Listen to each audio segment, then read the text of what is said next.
And Dr. Mustafa, I'd like to start with you as we shift gears to the national resistance movement now. What kind of preparations should the police be making? I know you don't want to make any political statements, but we know the national resistance movement has said that they will be staging several demonstrations.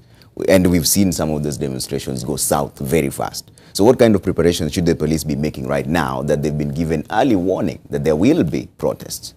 Thank you, Trevor. Yeah, I'm not a political analyst. I attempted Yes. to make some political statements last week, and it didn't go down too well. I mean, we say our mind, but a lot of times, you know, I think we need to look at the security aspects of the resistance movement and what should be done. And thanks for asking this important question. The first thing here, Trevor, is that any Kenyan is free to do what he wants to do. Whether it's social, economic, political, provided it's within the law. The second point here is the kind of message that we send out there. I think a few weeks back we talked about the radicalization of the political narrative in this country. And when we see individuals wearing combat gear, clothing is part of the narrative, and we see that on either side of the political competitors, both sides of the those who are competing politically, sending a message through their dressing that, you know, we are ready for combat. That in itself may not be illegal. It could be, depending on how people interpret that with the, using the laws of the land. But the message that is sending is that is that of you know, not peaceful combat, or it could just be firmness.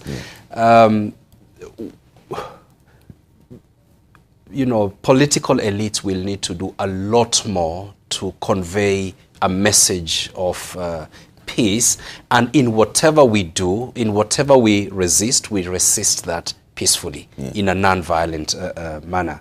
For those who are then going to take advantage of the resistance and become violent and break the law, then the police have got to be prepared to deal with that. And in dealing with that, again, the police should not be dealing with it in the manner that they've dealt with the demonstrations before, clamping hard or shooting, using live bullets. That's not on.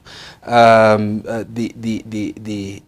way George Musamali and others who have served in the forces haven't understand and have been trained on how to deal with demonstrations or protests that are or riotous mobs. It's very important that the security agencies use proportionate force that is not aimed at killing or maiming, but controlling the crowds and dealing with the most stubborn of rioters by basically finding ways to arrest them so that they don't cause chaos. And this is an appeal to Kenyans. Kenyans can resist. There are many things that we do not like, and we need to find ways to resist in non-violent manner. Dr. Hassan, from a strategic perspective, what should the police be focusing on right now? Now that they have prior warning, they've been told way in advance. It's not something that will just happen out of nowhere. They know this is coming. You know, the secret, Trevor, succeeding in anything is prepare, prepare, prepare. This is not going to be news to them. And democracy and the democratic project we have today called Kenya is messy. And for the most part, a lot of people are going to say things or do things you actually do not like. Now, if you believe in democracy, you have to be willing to let them say or do, or at least in line with the Constitution, as they so choose. Now, the NRM has every right to conduct its affairs as it so pleases in accordance with the law. And as Dr. here just mentioned, if everything is done in accordance with the law, they have a prior warning, which means the police has a responsibility to actually protect them. There are many demonstrations around the world, there are many protests around the world. You know, every year, every month, they're going on in the United States, in Europe. And a lot of times you're not going to hear about one fatality, one person having been killed. The police have extensive training, and I think I'll leave that to George to talk about it, to contain mobs, including riotous mobs, using proportionate force to ensure you don't have casualties. Yeah. And because they've been given prior warning, what I'm expecting is they're going to prepare to actually protect these people. Remember, their function is not to kill Kenyans, it's actually to protect them.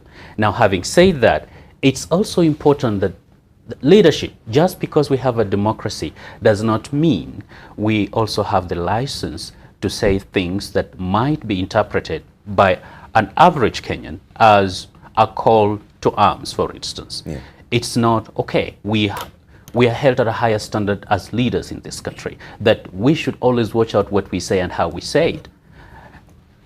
Last week I did mention that sometimes it's not about just asserting your rights, it's about doing what is right by the country. And so we're going through a period of crisis in this country. We have to be very careful, because this experiment, it can only last if we allow it. Okay. George, and you've been in the service before. At this particular point, is there a training that happens that you already know there's a protest that is coming and this is how to deal with it? Or is it that at the end of it all, there are those who disobey orders and then it ends up being, just goes south because some people are shot, there's accusations police are using excessive force. What is the missing link here? Is there training or not? Normally there's training on how to deal with different situations. Okay. And as you've said now, the NRM has come in, the warnings are out there. And I think we have phases in this. And the first phase is always prevention. Yeah. How do we deal with prevention? Prevention comes in intelligent-based operational planning, because we don't know what this will metaphors to, because it will evolve at some point. And as Dr. Mustafa said, we have the radicalization of the population. You saw what happened in Kisumu. We have young men that were radicalized. Their leader said we should not go out and protest on 26th. But you saw what happened in Migori. You also saw what happened in Kisumu. I mean, it has taken a life of its own. It seems that the leaders are no longer in control. Yeah. And what is happening down there, then the police have already know what they're going to face. This is a resistance. And as Dr. Hassan has said, you can do it legally within the bounds of the law. And at some point, it might change into something else. Let's take examples of places like Southern Sudan. We had the SPLM, Sudanese People Liberation Movement. Let's go to Uganda. We had the NRM. What germinated from the NRM? The NRA, National Resistance Army.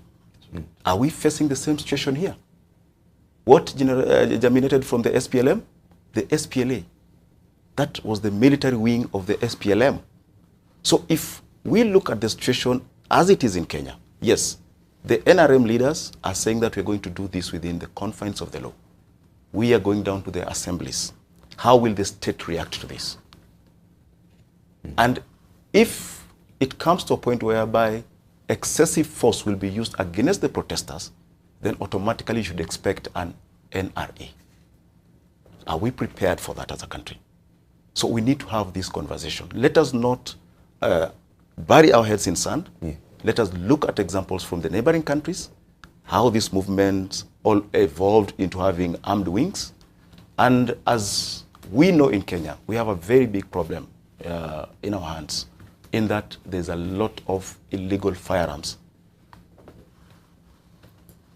in the hands of people, the civilians in this country. Okay. We have this situation in Laikipia now, we're facing it. We have the same situation in Marakwet.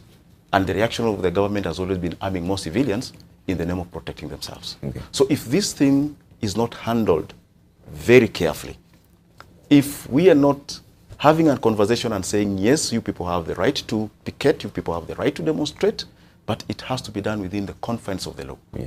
And the reaction of the security apparatus. We've said that we start by prevention. Prevention means collecting intelligence, knowing exactly what these people want to do, and then preparing ourselves. Yeah. We say that if it gets to a point whereby we'll have people on the streets, then we need to deal with them in this way. The reaction now. Okay.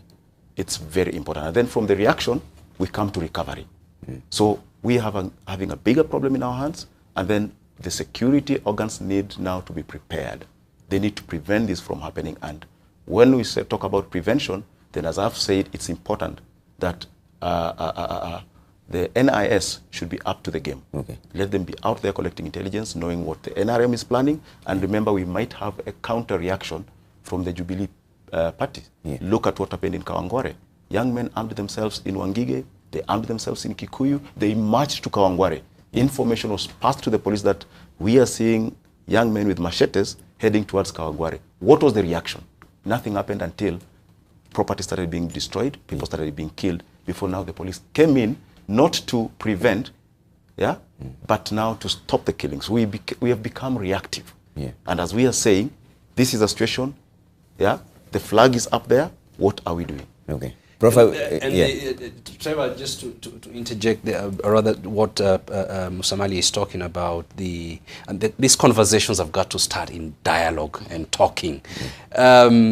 People can just continue talking at each other. They need to talk with each other.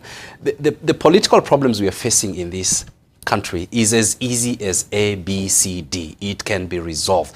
The more challenging problems that we have in this country are what we are seeing in Laikipia, what we are seeing in the coastal part of the country. The more challenging problems are contained in the TJRC report, are contained in the Ndungu report and many other reports. The political problems can be resolved in this country. All right. Prof.